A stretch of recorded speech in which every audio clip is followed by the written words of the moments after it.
اس پر ایک سائنسدان کے متعلق ایک بہت دلچسپ کہانی بھی لکھی گئی ہے، وہ میں آپ کو سنا دیتا ہوں۔ کہتے ہیں ایک سائنسدان کو ایک ایسی لڑکی سے محبت ہو گئی جس کے چہرے پر ایک برتھ مارک تھا، یعنی مٹھی جب وہ پیدا ہونے سے پہلے یوں گال سے لگی ہوئی تھی تو وہیں جم کر ویسا ہی نشان چھوڑ گئی، اور ہر لحاظ سے وہ کامل طور پر خوبصورت، بے حد بااخلاق، آواز کے لحاظ سے، باقی نقوش کے لحاظ سے وہ اس کے تصور کی آخری حدوں کو چھو رہی تھی، لیکن برتھ مارک اس کو تکلیف دیتا تھا۔ تو اس نے پھر بہت محنت کی، بہت کوشش کی، اور آخر وہ دوائی ایجاد کی جو اس کے نقطۂ نظر سے برتھ مارک کو مٹانے میں کامیاب ہو سکتی تھی۔ وہ یوں اس کا انجام دکھایا گیا کہ پھر وہ بچی نے، اس نے کہا بھی کہ مجھے کوئی تکلیف نہیں ہے اس کی، میں جیسی بھی ہوں ٹھیک ہوں، آپ اس کو مٹانے کی کوشش نہ کریں۔ اس نے کہا نہیں، میں تمہیں پرفیکٹ بنانا چاہتا ہوں۔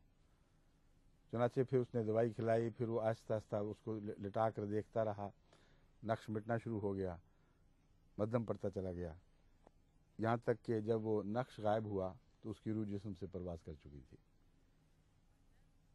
تو خدا کی ہستی اخلاق کے لیے ویسا ہی اثر دکھاتی ہے۔ باقی سارے اخلاق فرضی اور محض سطحی چیزیں ہیں۔ یہی قومیں جن کے اخلاق سے یہ متاثر ہوئے ہیں، دیکھتے نہیں امریکہ میں کیا ہو رہا ہے؟ جتنے جرائم امریکہ میں ہیں شاذ و نادر کسی اور ملک میں ہوں گے، غالباً نہیں ہیں۔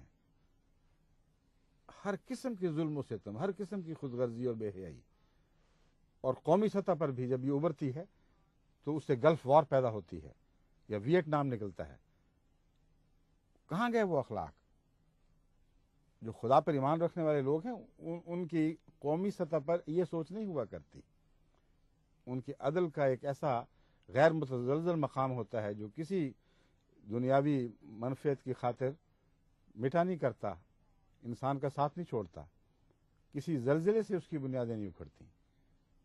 بس وہ خدا ہی کی ذات ہے جس پر تمام اخلاق کی بنیاد ہے اور دائم رہنے والے اخلاق ہیں۔ پھر یہ کون سی شرافت ہے کہ جس نے پیدا کیا، جس نے سب کچھ بنایا، جس کے کائنات کے نظام سے، جو نظام اس کا رزق کا جاری ہوا ہے، اپنے ہر لحاظ سے فائدے اٹھائے، امریکہ پہنچے، اور جب اس کا نام آئے تو ہر دوسرے مالک کے سامنے جھکنے پر تیار، مگر وہاں کہتے ہیں اس کی کیا ضرورت ہے؟ میرا باس جو مجھے تنخواہ دے رہا ہے، جس کا میں کام کر رہا ہوں، 8 گھنٹے آپ سے محنت لیتا ہے اور پھر جا کے آپ کو رزق عطا کرتا ہے، اور وہ دیتا ہے جو اس میں سے کچھ بھی اس نے خود نہیں بنایا ہوا۔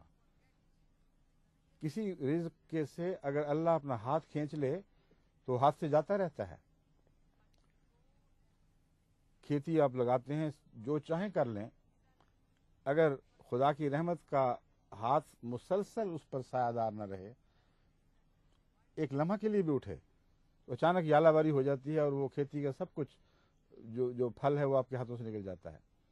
تو سوچیں کہ اللہ کی رحمت ہی ہے جو سہارا دیے ہوئے ہے زندگی کو، ورنہ ایک لمحہ کے لیے بھی وہ رحمت اٹھے یا اس کے وہ قانون جو انسان کی حفاظت کر رہے ہیں وہ کھینچ لیے جائیں، ان میں سے ایک بھی کھینچ لیا جائے تو آپ کی زندگی کا سارا نظام درم برم ہو جاتا ہے۔ تو جس کے سب سے زیادہ احسانات ہیں، اس کے لیے 10-15 منٹ کے لیے 5 مرتبہ کھڑا ہونا تو دوبر ہے، اور جن کے معمولی احسانات ہیں اور جتنا دیتے ہیں پھر وہ نچوڑتی بھی ہیں اس سے، ان کا بڑا احسان ہے، ان کی خاطر آپ 8 گھنٹے کھڑے بھی رہیں تو کوئی تکلیف نہیں۔ پھر یہ بھی تو سوچیں کہ اگر زندگی یہی ہو، یہیں مر جانے کا نام ہے، تو اخلاق کے کیا معنی ہے؟ پھر کچھ بھی نہیں، بے وقوفی ہے پھر اخلاق۔ پھر جس کا داؤ جس حد تک چلتا ہے اس کو فائدہ اٹھانا چاہیے۔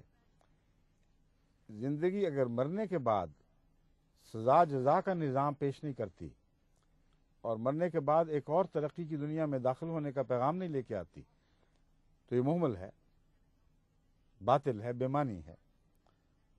بس جہاں جانا ہے اس کے لیے کوئی تیاری نہیں۔ عبادت کیا ہے؟ عبادت سے اللہ تعالیٰ سے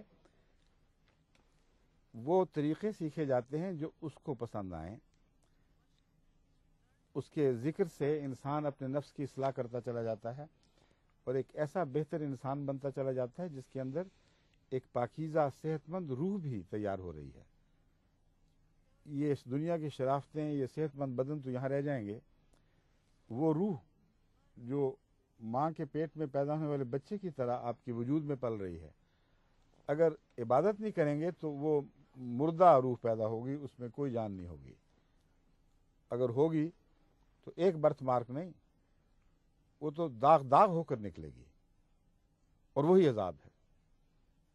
ایک برتھ مارک اگر ایک لڑکی کے خاوند کو تکلیف دے سکتا ہے، تو جس کا بدن داغ داغ ہو، وہ اپنے لیے بھی اور دوسروں کے لیے ایک محض عذاب ہے. تو اگر خدا ہے تو پھر یہ سوال نہیں آپ اٹھا سکتے کہ اس سے میں کیوں تعلق قائم کروں. اس لیے کہ اسی نے آپ کی دنیا کو زینت بخشی، اسی نے آپ کو خوبصورت شکل صورت عطا کی، اور وہی ہے جو آپ کی روح کو زینت بخشے گا اور اسے سجائے گا، اور اس سے مدد مانگے بغیر، اس سے تعلق قائم کیے بغیر یہ ممکن نہیں ہے. اس لیے میں امید رکھتا ہوں کہ اگر وہ سن رہے ہیں تو سمجھ جائیں گے، اگر نہیں سمجھ رہے یا سن ہی نہیں رہے تو پھر اللہ ہی ہے جو ان پر رحم فرمائے، کیونکہ جو عبادت نہیں کرتا اس کی روح مردہ رہتی ہے.